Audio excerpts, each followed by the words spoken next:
We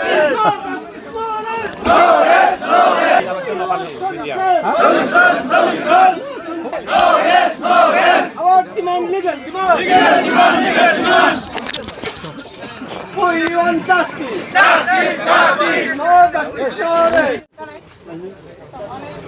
जे जोंहा दिनै इयाव भेन्सार हन्थाया धरना लाफैदों। बे धरनानि ओंथियानो जाहैबाय जों जिमान बोसोर जोङो बे भेन्सार फरायसालियाव भेन्सार फोरोंगिरि जानानै दं। बेनिखायनो आं सरकारखौ खावलायदों, असम सरकार, बिटिआर सरकार, बे जोंनि फरायसालिखौ भेन्सार फरायसालिखौ प्रभिन्सियेलाइज खालामनांगौ थाबैनो, आरो बे बाजेटआव जोंनि बे फरायसालिखौ थाबैनो प्रभिन्सियेलाइज खालामनांगौ होननानै आं खावलायबाय। फैगौ केबिनेट मिटिङाव जानायखौ आं सरकारखौ खावलायनो सानदों जे जोंनि बे भेन्सारखौ थाबैनो प्रभिन्सियेलाइज खालामनांगौ 6.3 मथेखौ लानानै। बेखौनो आं सरकारखौ खावलायदों, बिटिआर सरकार आरो असम सरकारखौ। मा बुंदों? नंगौ, फोरोंगिरिफोरखौ गंसे केन्देलजों रुजुदों। बिनिखायनो दिनै जोंखौ फोरोंगिरि हिसाबै दिनै बे केन्देला जेरैहाय जोंदों बेबायदि जोंनो होनांगोन सरकारा। बेखायनो आं सरकारखौ खावलायदों जे केन्देला बोरैहाय जोङोब्ला हर जायो, थिग जोंनो भेन्सार फोरोंगिरिफोरखौबो केन्देल बायदि फोजोंनो हानाय खालामना होनांगोन बिटिआर सरकार आरो असम सरकारा। आं बेखौनो फोरोंगिरि जानानै खावलायदों। औ नंगौ, रम'द बर'आ सारा बुंबोबाय थादोंमोन जे जोंखौ भेन्सारखौ लानानै गोबां मिटिं खालामबोदोंमोन।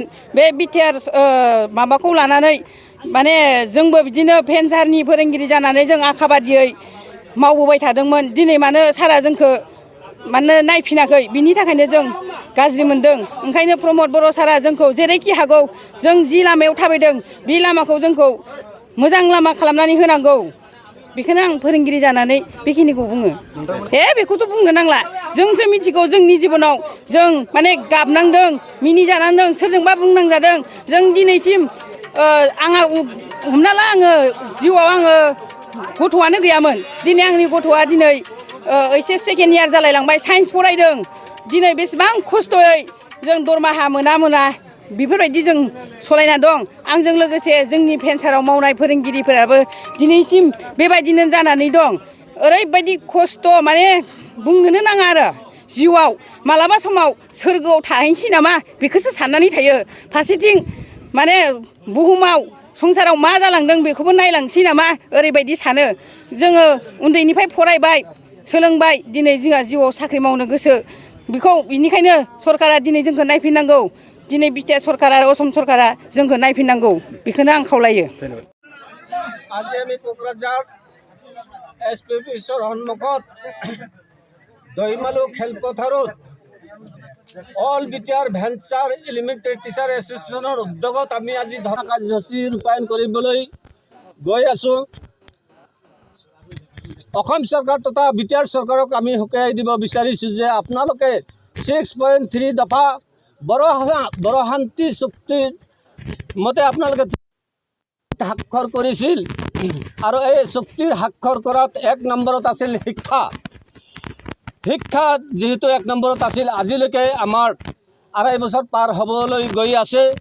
কিন্তু ৰম'দ বৰ'া ছাৰক আমি যেতিয়াই লগ ধৰোঁ তেতিয়াই কয় আপোনালোকৰ কাম হৈ আছে। কিন্তু হৈ থাকোঁতে আজি 2.5 বছৰ উকলি গ'ল। ৰম'দ বৰ'াই আমাক প্ৰতিশ্ৰুতি দিছিল নিৰ্বাচনৰ প্ৰাক মুহূৰ্তত। তেওঁ কৈছিল আমি যদি চৰকাৰ গঠন কৰিব পাৰোঁ আপোনালোকৰ স্কুলসমূহক প্ৰাধিকৰণ কৰিম। 6.3 দফাৰ মতে বিটিআৰৰ অন্তৰ্গত যিমানবোৰ সৰ্বস্তৰৰ বিদ্যালয়সমূহ আমি প্ৰাধিকৰণৰ কাৰণে আমি প্ৰতিশ্ৰুতি দিছোঁ, ইষ্টাৰত আমি লিখি দিলোঁ। গতিকে আপোনালোকে আমাক সহায় কৰক, ভোট প্ৰদান কৰি আমাক জয়যুক্ত কৰক। গতিকে ঠিক তেনেকুৱা ধৰণৰ কথাত আমি আমাৰ সন্থাৰ সকলো বিষয়ববীয়াক একগোট হৈ পেলাই আমি ঠায়ে প্ৰত্যেকটা সমষ্টিত আমি নিৰ্বাচনী প্ৰচাৰত অংশগ্ৰহণ কৰিছিলোঁ। আৰু তেওঁলোকে অংশগ্ৰহণ কৰাৰ ফলত তেওঁলোকে ইউপিপি চৰকাৰ, বিজেপি চৰকাৰ জয়যুক্ত হ'ল। ইয়াতে মিত্ৰজোঁটৰ ইউপিপি আৰু বিজেপি চৰকাৰ গঠন হ'ল বিটিআৰত।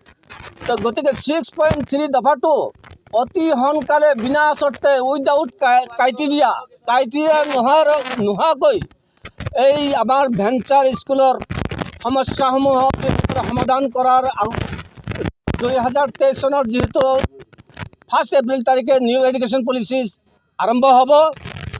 এই আৰম্ভ হ'লে আমাৰ স্কুলবিলাক যদি এতিয়া প্ৰাদেশিকৰণ নকৰে, গতিকে 2023 চনত 1 এপ্ৰিলৰ পৰা আমাৰ যিমানবোৰ ভেঞ্চাৰ স্কুলৰ শিক্ষক বাইদেউসকল আছে এটা এটাকৈ আত্মহত্যা কৰিব। তাৰ কাৰণে অসম চৰকাৰ আৰু BTR চৰকাৰক মই এই স্থলীৰ পৰা সকীয়াই দিব বিচাৰিছোঁ। যদি মৰে এটাকৈ মৰে, তেতিয়াহ'লে দায়ী হ'ব অসম চৰকাৰ আৰু BTR চৰকাৰ। গতিকে আমি অতি সোনকালে এই 2 মাহৰ ভিতৰত যদি আপোনালোকে আমাক প্ৰভিন্সিয়েলাইজ কৰাৰ ক্ষেত্ৰত যদি আভাস আমি নাপাওঁ, তেতিয়াহ'লে আৰু তীব্ৰতাৰ পৰা তীব্ৰতৰ আন্দোলন গঢ়ি তুলিম। এইটো স্পষ্ট কথা। আৰু ইয়াতকৈ জংগী আন্দোলন গঢ়ি তুলিম, ৰেল অৱৰোধ কৰিম আৰু নেশ্যনেল হাইৱে ব্লক কৰি দিম। গতিকে আমি কিছুমান কাম শান্তি সম্প্ৰীতি বজাই ৰাখি আমি কৰি আছোঁ, তথাপি আমাক চৰকাৰে কোনো ধৰণৰ সঁহাৰি দিয়া নাই আজিলৈকে। গতিকে মই এই স্থলীৰ পৰা এই ৰম'দ বৰ'आ চৰকাৰ আৰু অসম চৰকাৰক মই সকীয়াই দিছোঁ, অতি সোনকালে 2 মাহৰ ভিতৰত প্ৰভিন্সিয়েলাইজ কৰক। আৰু ধন্যবাদ কথা সাংবাদিক বন্ধুসকলক ধন্যবাদ দিছোঁ। তো আজিও আমি all BTR venture elementary teacher এছ'চিয়েশ্যনে আমাৰ SP স্কুলৰ সন্মুখৰ এই ফিল্ডত আমি ধৰ্ণা কাৰ্যসূচী লৈছোঁ। আমি গম পাইছোঁ বিশেষ সূত্ৰে হয়তো অহা 6 তাৰিখ না 7 তাৰিখত এবাৰ অসমৰ কেবিনেট কোকৰাঝাৰ চহৰতে বোলে বহিব। আমি গম পাইছোঁ, কিমান দূৰ সঁচা নাজানো। গতিকে আমি সন্তাৰ ফালৰ পৰা অসম চৰকাৰক আজি আমি এইটোৱে আহ্বান জনাম, তথা BTR গভৰ্ণমেণ্টক আমি এইটোৱে আহ্বান জনাম, যাতে এই কেবিনেটতেই BTR চুক্তিৰ 6.3 নং দফা কাৰ্যকৰী কৰাৰ এটা ব্যৱস্থা কৰে, যাৰ বাবে আমি এই ধৰ্ণা কাৰ্যসূচী লৈছোঁ। আমি মনত পেলাই দিছোঁ, আমি মৰ্মাহত, আমি দুখী, আমি বহুত বঞ্চিত হৈ আছোঁ। যাতে আৰু আমি এনেকৈ আন্দোলন ল'ব লগা নহয়, আন্দোলন আমাৰ পেচা নহয়, আন্দোলন আমি বাধ্যত পৰি আমি আন্দোলন কৰিবলৈ লৈছোঁ। আজি ভেঞ্চাৰ বিদ্যালয়ৰ সকলো শিক্ষক শিক্ষয়িত্ৰী আজি এই ধৰ্ণা কাৰ্যসূচীলৈ অহাৰ কাৰণে যি ন্যূনতম যিখিনি টকা এইখিনিয়ে নাই। আপোনালোকে গম পাইছে, আমি এখন ফটো আঁৰি দিছোঁ। এইজন শিক্ষক যোৱা 31 তাৰিখত মৃত্যুবৰণ কৰিলে, বাথিৰাম বড়ো। টকাৰ অভাৱত, চিকিৎসাৰ অভাৱত ভেঞ্চাৰ বিদ্যালয়ত চাকৰি কৰি আজি অকাল মৃত্যুক আঁকোৱালি ল'ব লগা হৈছে। গতিকে মই আজি এই ধৰ্ণা কাৰ্যসূচীৰ জৰিয়তে BTR গভৰ্ণমেণ্ট আৰু অসম গভৰ্ণমেণ্টক মই বিশেষভাৱে অনুৰোধ জনাইছোঁ, যাতে চলিত কেবিনেট বা চলিত বিধানসভা যিটো অধিৱেশন হ'ব অনাগত 2-4 দিনৰ পিছত, তাতেই যাতে আমাৰ এই 6.3 দফা মতে BTR অঞ্চলৰ সৰ্বস্তৰৰ বিদ্যালয় প্ৰাদেশিকৰণ কৰি আমাৰ সকলো শিক্ষক শিক্ষয়িত্ৰী এপইণ্টমেণ্ট দিয়াৰ ব্যৱস্থা কৰে, তাৰ বাবে অনুৰোধ জনাইছোঁ। আমাৰ ইয়াত স্কুল আছে LP, ME স্কুল আছে টোটাল 188খন আৰু LP স্কুল আছে 1018খন, আৰু ইয়াত টোটাল কৰ্মৰত শিক্ষক আছে 3822 জন। মাত্ৰ 3822 জন শিক্ষকক BTR গভৰ্ণমেণ্ট আৰু অসম গভৰ্ণমেণ্টে প্ৰাদেশিকৰণ কৰি এপইণ্টমেণ্ট নিদিয়াৰ মানে দিব যিটো পৰা নাই, এইটো এই চৰকাৰৰ ব্যৰ্থতাকে সূচাইছে। গতিকে ইমান শক্তিশালী চৰকাৰ, মাত্ৰ 3822 জন শিক্ষকক আপোনালোকে এপইণ্টমেণ্ট দি ভেঞ্চাৰৰ সমস্যাটো সমাধান কৰি নিজে একটা শক্তিশালী চৰকাৰ হিচাপে প্ৰতিষ্ঠিত হওক। অসমত সকলো ৰাইজে যাতে আপোনালোকক আকৌ অনাগত দিনত যাতে আকৌ ভোট প্ৰদান কৰি আপোনালোকে আকৌ যাতে সুযোগ প্ৰদান কৰে, এইটো আমি আশা কৰোঁ। কিন্তু আপোনালোকে যেনেকৈ আমাক নেগলিজেঞ্চি কৰি আছে, ইতিমধ্যে আমাৰ সভাপতি মহোদয়ে কৈছে, এইটো সঁচা কথা। UPPL দলৰ যিটো মেনুফেকচাৰ, তাত স্পষ্টকৈ লিখা আছে যে আমাৰ দলৰ চৰকাৰ হ'লে আমি প্ৰাদেশিকৰণ কৰিম, 6.3 দফা কাৰ্যকৰী কৰিম। এইটো আমি আচৰিত হৈছোঁ। মেনুফেকচাৰত থকা এজন ছাত্ৰ নেতা ৰম'দ বৰ'आ ডাঙৰীয়া, যেতিয়া ছাত্ৰ নেতা আছিল স্কুলবিলাকৰ সমস্যা লৈ নিজে মাত মাতিছিল এজন ছাত্ৰ নেতা বিটিআৰৰ প্ৰধান হৈ আজি ভেঞ্চাৰৰ সমস্যা 2-2.5 বছৰৰ সমস্যা সমাধান কৰিব নোৱাৰাটো এইটো বৰ দুৰ্ভাগ্যজনক, এইটো গৰিহণাৰ যোগ্য। গতিকে নিজৰ স্থিতি শক্তিশালী কৰাৰ কাৰণে এজন সৎ ৰাজনীতিবিদ হিচাপে প্ৰতিষ্ঠিত হোৱাৰ কাৰণে নিজৰ প্ৰতিশ্ৰুতি যাতে প্ৰমোদ বড়া ডাঙৰীয়াই যাতে পালন কৰে তাৰ বাবে আমি অনুৰোধ জনাইছোঁ। আৰু ইয়াৰ জৰিয়তে অসম চৰকাৰকো অনুৰোধ জনাইছোঁ, যদি নকৰে আমি প্ৰশাসনকো আমি অনুৰোধ জনাইছোঁ আপোনালোকে আমাক হেল্প কৰিব, মিডিয়া বন্ধুসকল আপোনালোকে হেল্প কৰিব। এই কেবিনেটত যদি আমাৰ বিদ্যালয় প্ৰাধিকৰণৰ কাৰণে ব্যৱস্থা নলয় অনাগত দিনত ৰাষ্ট্ৰীয় ঘাইপথ আৰু ৰেলৱে আমি অৱৰোধ কৰিম।